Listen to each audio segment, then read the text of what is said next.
All right, my friends.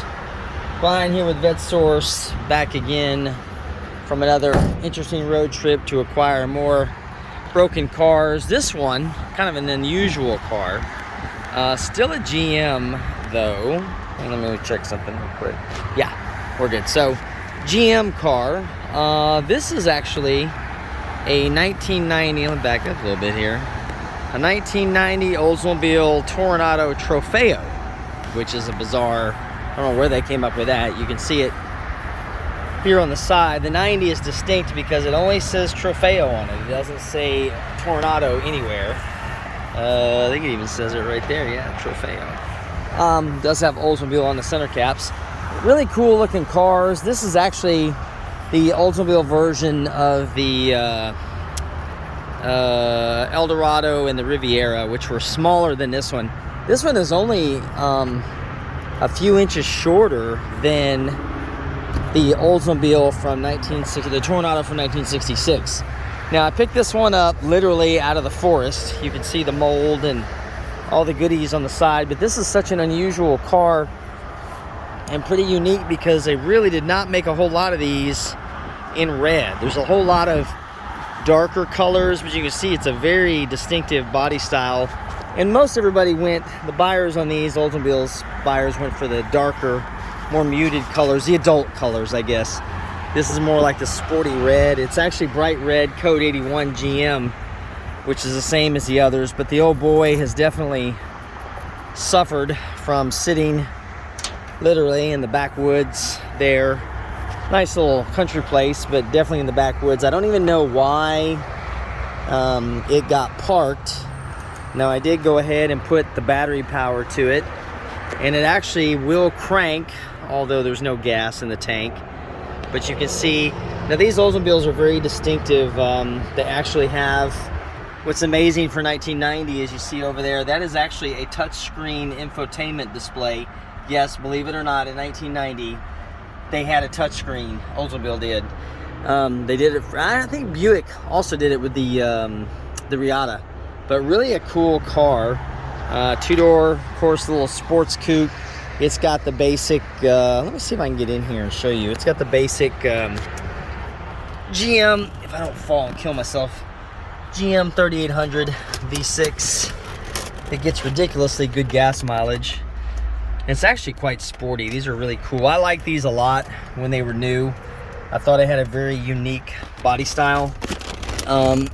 And it releases underneath here somewhere. And always thought, hey, I'd love to have one of these, but of course it wasn't in my wheelhouse because I deal with Corvettes mostly. But this one popped up for a very reasonable price, and the truth is, I figured it'd be fun to see, like with the other cars we do, if we could in fact resurrect it. The thing that's distinctive about these, really, which is kind of cool, is you see this futuristic taillight panel back here. The lights are down inside of here, and that's the only spot where you'll see the tail lights. But it's got plenty of, lichen and mold and everything else you can think of. The car is actually complete. This is pretty much dead original. And it looks to me, from what I can tell by the odometer, it's probably about 118,000 miles on it. It's also got these really unique, let's see if I can get this hood up real quick.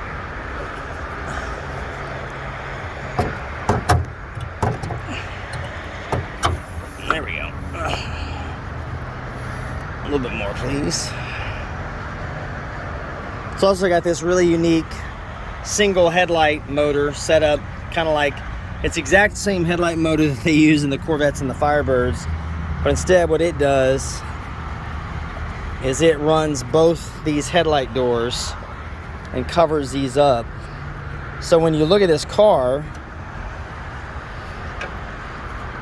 you can't actually see anything there when it's closed. It's quite attractive. I thought it was always a handsome car myself. But you can see we got a little bit of work cut out for us here. It's complete, but it's filthy. This one also has that lovely Teves aircraft brake pump assembly in it that GM, Cadillac, Buick, Oldsmobile, And Ford, Lincoln like to use these for a few years. So I'm sure that that one's probably going to be all messed up. And if you haven't seen any of that, I actually did some of that on my Lincoln Mark 7. Rebuilt that one on that car, so we'll go through, you can check that video. But basically just a really cool car that, like a lot of 90s cars, has gotten to be left or thrown aside or abandoned just because people didn't realize how to work on them, you know. This car has a lot of good quality components on it. Oldsmobile really did a good job with this. You can see even sitting, I think this car's been sitting at least 20 years. And when I put the key in it and ran the battery power, it started cranking immediately. So that is actually a testament to how well it was put together. But I think that what I'll probably do is more of a sympathetic, let's see how good we can get this looking and running, and then we can kind of add it to the fun fleet and drive it around a little bit. See how big the trunk is in this thing? Quite a few more electronics underneath there. I'm not sure what those are yet. I need to get the service manual for this. But of course it's a mess, you know. Typical, the jack got immersed in some water that got into the trunk, some moisture.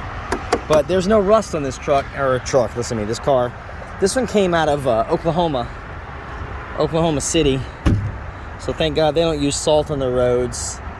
From what I can see, it was only registered to one owner. May have had 2 owners, I don't know, but it appears, come on. This is a thing you don't ever see anymore, the fancy trunk lock or trunk lock cover. Came out of Eskridge in Oklahoma City. I don't even know if they exist, but it really just, the whole car, the way it looks, is kind of like a futuristic space mobile. Really, they actually got this right with this design. But I like it. Like I said, I'd always looked at them when I was younger, thought they were cool, but I was never going to buy one. So what we're going to do first is get all this moss and greenery off of it, see how bad the paint is. You know, I don't know. It could definitely stand a paint job at this point from sitting, but I'll clean it up and see what it looks like. See, they even put the little hash mark above the E to let you know it was a fancy foreign name on the car. But again, it's just a Toronado. You could get the base Toronado, which was not the Trofeo, and it did not have the ground effects on it. These extra ground effects. Imagine like the difference between a Firebird or a Formula and the Trans Am. So this one got the fancy ground effects, the turbine wheels, and it got that really unusual infotainment, or what they call the vehicle information center. It's actually very cool. It tells you a lot of information about the car. So it's kind of a neat thing to be able to see. But you know, other than that, I think it just needs to be loved on and put back together. Just the normal, typical stuff that GM goes bad, the plastics from the 90s. But we'll see. We'll see where we get with it and have some fun with it. So I especially like those turbine wheels. Those are actually quite cool.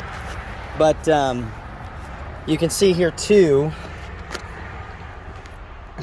when I put the battery in it, amazingly enough, not only do the power seats work and everything else,